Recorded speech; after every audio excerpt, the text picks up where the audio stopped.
루피의 캐릭터성. 오다 H로의 인터뷰에 따르면 루피는 작가가 생각하는 이상적인 아이의 모델이 되는 캐릭터라고 한다. 아이로 설정된 캐릭터이기에 논점에서 벗어난 이야기를 하거나 이치에 맞지 않는 우스꽝스러운 행동을 하긴 하지만 심성이 올곧으며 핵심을 찌르는 말 그대로 이상적인 아이이다. 때문에 작가는 루피가 성장하더라도 이런 캐릭터성을 바꿀 생각은 없다고 한다. 상기와 벌레. 상기는 벌레를 무서워한다. 이는 원피스 일부의 자야 에피소드에서 확인할 수 있는데 최약체인 나미와 우솝과 한 팀이 되어 돌아다닐 때에 작업 중 발견한 타란툴라, 거미 앞에서 가장 최약체 같은 모습을 보여주었다. 어떻게 보면 왕자로 태어나 온갖 험한 일을 다 겪고 심지어 직접 생물을 요리하는 요리사임에도 불구하고 벌레를 무서워한다는 설정이 참신할 따름이다. 상기와 투명 열매. 상기는 올 블루라는 원대한 꿈 외에도 한 가지 꿈을 더 가지고 있는데 바로 투명 인간이 되는 것이다. 이는 작중에서 올 블루를 언급하는 것만큼 많이 언급되는 것을 확인할 수 있는데 투명 열매를 먹은 압살롬에게 심히 분노한다거나 그토록 증오하는 제르마의 슈트를 투명화 기능으로 인해 진지하게 고민하는 등 투명화에 대한 남다른 열정을 보인다. 이 정도면 그냥 이놈이 말하는 올 블루가 남녀혼탕인 거 아닌가 싶다. 원피스의 검열. 원피스는 역사가 굉장히 오래된 만큼 그 옛날 검열이 심할 당시에도 방영된 역사가 있다. 그 당시에 검열되었던 모습을 같이 알아보도록 하자. 무장색 얼리어답터 조로, 혈당 브레이커 상기, 메리아스 디에이스, 고무고무 뚫어뻥 루피, 김구라 아론, 수분 보충하는 조로, 버블파이터 해군, 펠리컨 루피. 이외에도 제발 아무 일도 없었으면 하는 조로, 유아태행 헤르메포 등이 있다. 검열은 적당히 하자. 원피스와 총. 원피스 세계관에서 총은 굉장히 약한 무기이다.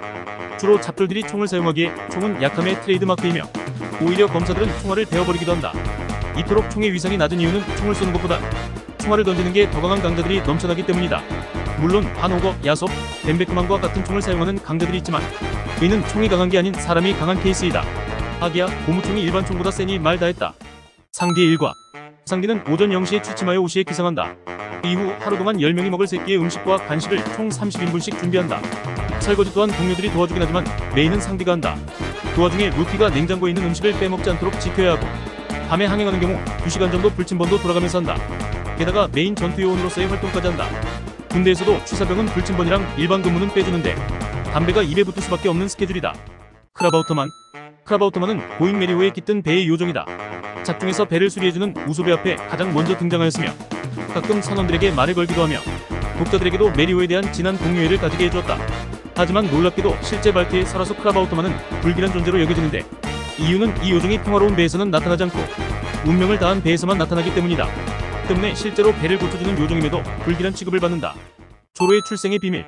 조로는 스토리가 꽤 진행된 상황에도 다른 인물들에 비해 그 출생에 대한 아무런 정보가 없어 독자들의 궁금증을 자아냈다. 하지만 백오권 SBS에서 조로의 출생에 대한 정보가 공개되었는데 류마의 직계 후손인 시모츠키 우시마루가 조로의 진해 종족으로 밝혀졌다. 즉 조로 또한 류마의 모계 후손인 것이다. 류마는 과거 용을 벤 사무라이로 도신이라 불리며 조로가 빼앗은 명검 흑도 슐스이의 주인이기도 하다. 즉 조로는 스릴러 마크에서 조상의 시체랑 한판 뜬 것이다. 원피스와 안대. 원피스는 해적 만화인데도 불구하고 해적의 트레이드마크인 안대가 등장하지 않는다. 심지어 조로와 같은 애꾸눈의 캐릭터도 안대를 쓰지 않는데 이는 작가의 말에 따르면 해적은 안대를 차야지 라는 고정관념을 깨고 싶었기 때문이라고 밝혔다.